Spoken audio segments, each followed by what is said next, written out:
Assalamualaikum warahmatullahi wabarakatuh. Perkenalkan, nama saya Sri Rahayu Utami. Saya mahasiswa transfer dari Sekolah Tinggi Ilmu Administrasi Negara Kota Sungai Penuh atau STIA Kota Sungai Penuh. Dalam hal ini ingin memaparkan tugas tentang kebijakan publik dengan dosen pengampu Ibu Nani Mandasari, SIP MSI, dengan tema kebijakan publik. Kebijakan publik adalah aktor kebijakan ataupun pelaku kebijakan, yang dimana aktor kebijakan ini ada 3.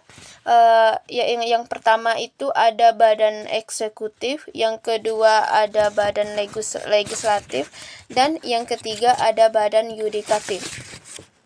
Yang pertama, badan eksekutif itu adalah salah satu cabang pemerintah yang memiliki peran penting dalam menjalankan pemerintahan suatu negara, yang biasanya dipegang oleh presiden, perdana menteri, kemudian gubernur provinsi, kemudian bupati ataupun wali kota, dan kemudian aparat birokrasi seperti PNS, kepala dinas ataupun kepala desa.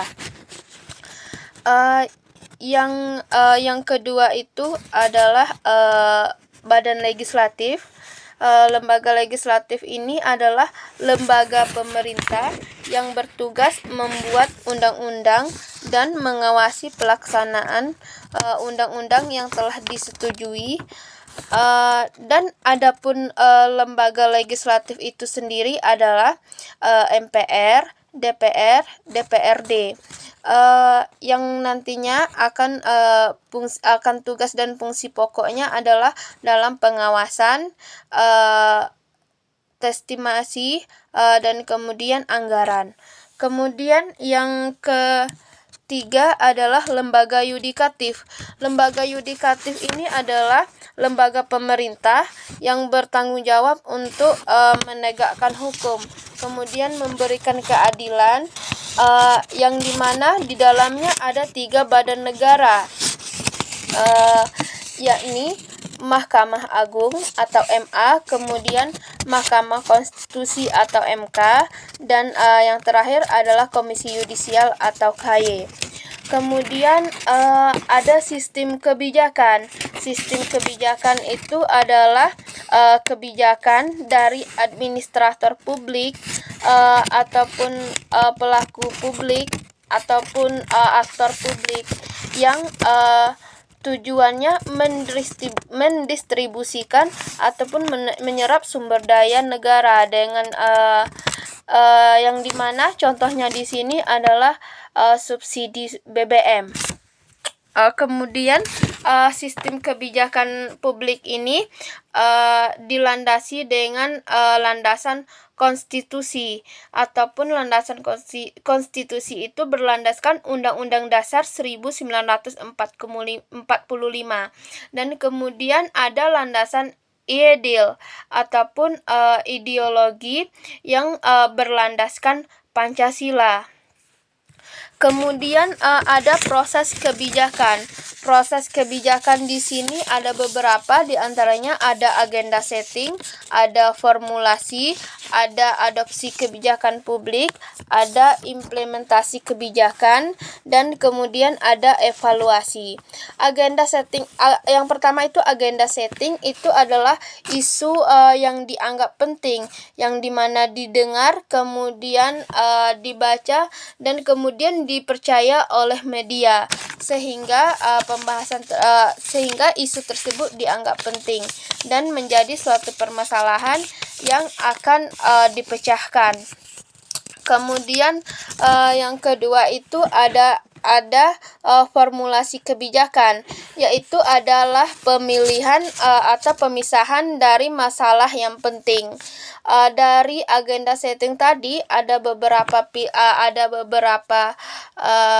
wacana, ada beberapa masalah, kemudian akan disaring ataupun akan dipisahkan dari yang penting menjadi yang lebih penting lagi, yang terpenting di sini. Kemudian selanjutnya ada adopsi kebijakan publik. Adopsi kebijakan publik itu adalah pengambilan keputusan dengan memilih alternatif kebijakan yang selanjutnya ditetapkan menjadi kebijakan untuk kemudian diimplementasikan. Kemudian ada implementasi kebijakan. Implementasi kebijakan itu adalah penerapan masalah atau pelaksanaan dalam suatu masalah. Kemudian ada evaluasi. Evaluasi ini berfungsi untuk apakah akan dilaksanakan atau tidaknya suatu penyelesaian masalah tadi, yang bertujuan untuk mengukur suatu tingkat keberhasilan dari penyelesaian suatu masalah, sehingga dilakukanlah yang namanya evaluasi. Kemudian selanjutnya ada analisis kebijakan. Analisis kebijakan itu adalah menurut Don 2004, analisis itu diperlukan untuk mengetahui substansi kebijakan yang mencakup informasi mengenai permasalahan yang ingin diselesaikan dan dampak yang mungkin timbul sebagai akibat dari kebijakan yang diimplementasikan. Maksudnya di sini adalah di sini sangat perlu analisis kebijakan itu untuk mengetahui dampak nanti yang akan timbul setelah dilaksanakannya suatu kebijakan. Adapun analisis kebijakan itu sendiri meliputi analisis proses kebijakan dan analisis dalam dan untuk proses kebijakan. Kemudian ada jenis kebijakan, diantaranya ada kebijakan substantif dan kebijakan prosedur. Kemudian ada kebijakan distributif, kebijakan regulatif, dan kebijakan redistributif. Kemudian ada kebijakan material dan kebijakan simbolis. Dan yang terakhir ada kebijakan yang berhubungan dengan barang publik dan barang privat. Mungkin demikian yang dapat saya sampaikan atau saya paparkan. Lebih dan kurang saya mohon maaf. Saya tutup dengan wabillahi taufiq wal hidayah. Wassalamualaikum warahmatullahi wabarakatuh.